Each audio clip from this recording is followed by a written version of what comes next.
I realize there are probably a lot of people wondering the same thing, so I figured that I could just answer it in a video and fill you guys in on how we got here.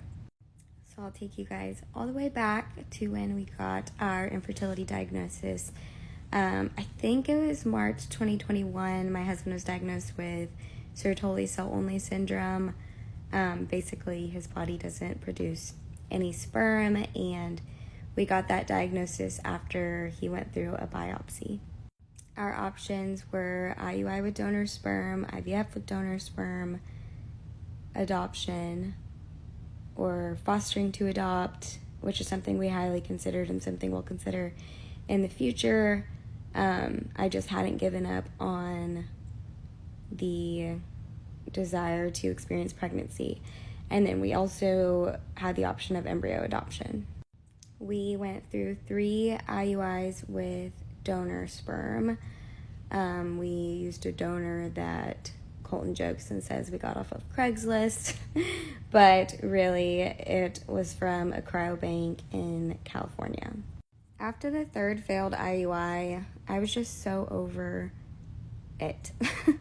I was so tired of how the medications were making me feel, and it was just so much hope going into something that had such a low success rate. But I do know people who got pregnant the first time doing IUIs, so I know that they can work, but I also just didn't really feel like much peace the 3 months that we were doing those IUIs. I just kind of had like a sense of just like uneasiness, and I just didn't feel that great about it.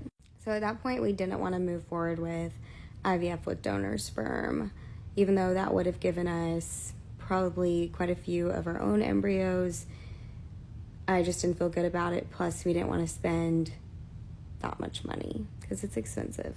We knew about embryo adoption because some of our friends went through it. They have 7-year-old twin boys from embryo adoption.